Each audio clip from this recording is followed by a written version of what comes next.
My head was spinning and my heart was pounding as I scanned my dad's inbox. All these emails? All these years? I knew I would never be able to speak to my boyfriend again, and I would never, ever trust my dad. For many years, I thought my dad was an ordinary but admirable man. He raised me alone after my mother was gone. Over the years, Dad became a very overprotective man.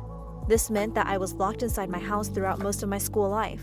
I wasn't allowed to go out with friends, be late coming home from school, or attend any parties. When I was in 6th grade, I begged my dad to let me go on a school trip for a debate contest. I had worked so hard to perform at this competition. I cried for hours to get his permission. He was unmoved. He refused to let me out. As the years passed, I grew to silently hate him. I was getting sick of being a prisoner in my own home. One day, the head cheerleader at my school, Stella, asked me to come to an insane party she was having for her 16th birthday. The whole school was invited. I wanted to go so badly. Everyone was talking about this party. I rushed home to beg my dad for permission. My dad and I had a huge fight that night. He refused to let me go to the party. I decided I was going to sneak out the moment he fell asleep. When the time came, I rushed to the party on my bicycle. I paused before Stella's house. Everything was strangely silent. I entered her home, feeling rather nervous. I mean, why would a raging high school party be so quiet? When I entered the living room, I saw all my schoolmates standing inside. They were all quiet and exchanging glances with each other awkwardly. At the center of the uncomfortable crowd was my father. He was seated on Stella's couch, red with anger. He began to shout at me in front of everyone I knew. He'd known what I was up to the whole time. He laughed at me, amused by the idea that I could ever fool him. In front of every one of my peers, my dad humiliated me and grounded me for a whole month. People around me laughed. I grew purple with shame and my whole body began to shake. My dad demanded that I get in his car and go back home. I was simply too ashamed to do anything else but obey. The moment we reached home, I turned and looked him in the eye. I told him that he had broken our relationship tonight. I no longer wanted to speak to him. Days later, my crazy dad blocked Facebook, Instagram, YouTube, and all social media sites on our Wi-Fi.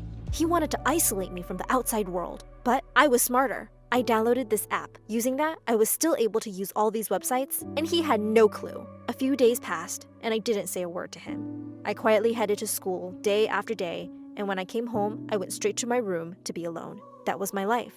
Until the day everything changed. The day I met Ricky. Ricky was a new kid, an orphan who'd been transferred to the school by the state. He was gorgeous too, and he was the only person in school who hadn't seen the humiliating events of that night. To my delight, just when I was fantasizing about him, he asked me if I could help him find his class. I looked at his schedule and saw that we had a bunch of classes together. Ricky and I hit it off instantly. We began to sit together in class, meet for lunch, and walk home together from school. Ricky's company was delightful, and I couldn't help but crush on him. He was cool, funny, and clever. The day he finally asked me out on a date came quickly. I had been dreading and hoping for this day for months. When he asked me out, I burst into tears. All these weeks, I hadn't spoken one word to my dad. Now that Ricky had asked me out on a date, I knew I would have to break the silence. I would have to ask him for permission, and he most certainly wouldn't give it. Ricky seemed shocked and confused by my reaction. I didn't want him to see me like this, so I rushed out of the cafeteria.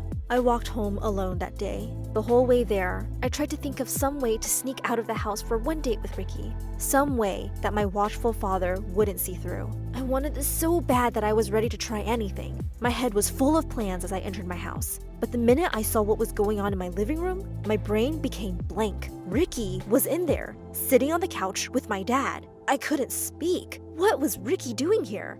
And why was he with my dad? Dad spoke up, saying that Ricky had come searching for me because I'd been acting strange at school today. He wanted to know if I was okay. In a whisper, I told Ricky I was fine. Much to my surprise, Ricky spoke then. "Sir, I'd like to ask for your permission to take Annie out for a date." I stared at my dad with fear in my heart. From everything I knew about him, the idea of some guy moving on his only daughter would send him into a flaming rage. I was surprised again. My dad was completely calm and composed. "Do you want to go out with Ricky?" he asked me. "Yes," I said. Dad said that even though he didn't like the idea of me dating, he knew he couldn't control my life forever. He gave us permission to go out. In that moment, all my anger at my dad that had built up over the years simply evaporated. My father had given me his trust. I couldn't be happier. Ricky and I began to date, and it went well for years. After high school, we got into the same college, which cemented our relationship.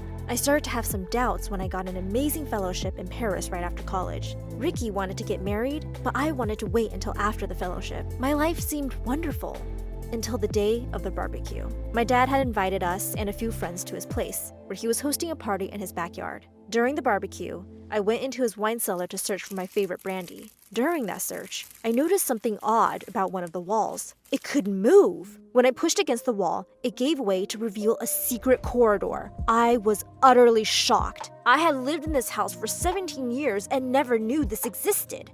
I went down the strange corridor, and it led me to a small, dark room. I turned on the flashlight on my phone to see where I was. The light fell on a picture of my face. At first, I thought I was mistaken, but it was me. I pulled at the picture, but it was stuck to the wall with a thumbtack. I moved back to shed more light on the wall and gasped. Stuck to the wall were the pictures of every person in my life. My coworkers, Ricky, my friends from college, the neighbors that came and went over the years. Red wool traced lines between me and everyone else, with detailed notes about individual relationships and interactions written underneath the lines. I didn't understand. This had to be the work of a madman. Then I saw a laptop on the table. I clicked on a button and the screen lit up, showing several tabs of a web page named Location Tracker. When I saw the details of that page, I felt true horror. This was definitely a page that was tracking someone's location. Mine. A picture of me and a small circle flashed on a map, showing my position in my dad's house. Beside the map was a running log of all the locations I'd visited in the past month.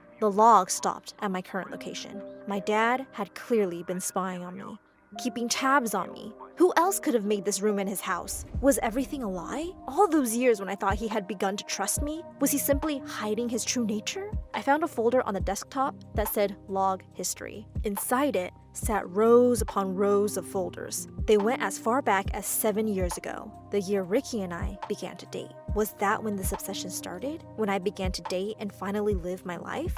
That was when I saw it. One of the open tabs was an email account. I refreshed the page and began to scroll through the people my dad had been emailing. When I saw the first name on the list, the blood dried in my veins. It was Ricky. My dad and Ricky were exchanging emails. The subject line of the first email read, "Setting the date." In that email, Ricky was explaining to my dad that I didn't want to get married before I finished my course in Paris. My dad urged him to convince me to get married quickly. He said that if he didn't do it soon, I might figure out the truth. And if I did, I would never be with Ricky. What was he talking about? What truth? Ricky had replied to him, saying that pushing me would do the opposite of helping. My dad instructed him to get me pregnant if that's what it took. He didn't want me to leave Ricky and go be with some random French man he couldn't work with. Work with? I immediately left the email thread and began to scroll through my dad's inbox. There were hundreds and hundreds of emails here, all sent by Ricky. He'd informed my dad of every single night, every little secret, every hope, dream, or desire I'd shared with him during our time together. Soon, I couldn't bear to open the emails anymore. I felt disgusted. Suddenly, a voice cracked from behind the door. "Who's there?" I froze. Ricky was right outside. He called out my dad's name, asking if he was the one who was inside. He clearly knew about this basement, and he knew that my dad came here sometimes. I said nothing as I waited for him to leave. Much to my horror, he didn't leave. He came down the passage and entered the room. It was small and there was nowhere to hide. He saw me the moment he entered. The second he looked in my eyes, he knew that I knew. Before I could even say a word to him, Ricky ran away from me. I ran out after him, but he was faster than me. He hurried out of the cellar and slammed the door shut. Then he turned the handle and I heard the twist of the lock. I stared at the door in fresh horror. Had he just locked me inside? I tried to open the door, but it didn't budge. Why had Ricky locked me in here? What was he going to do? I pulled out my phone and tried to call my only friend in law enforcement, Stacy. She had been one of my closest friends in college, and she was currently high up in the city police. I was scared for my life right now, and I needed her help. The reception was poor and I couldn't make a phone call. I decided to call her online. Luckily, I still had that app. I called her on Facebook and told her where I was, and that I was in danger. Just as she assured me that she would come right away, the cellar door swung open. My father stood at the door, with Ricky. I put my phone away fearfully. My father demanded to know what I had found out. "I know about your secret basement," I told him. "I know you've been spying on me."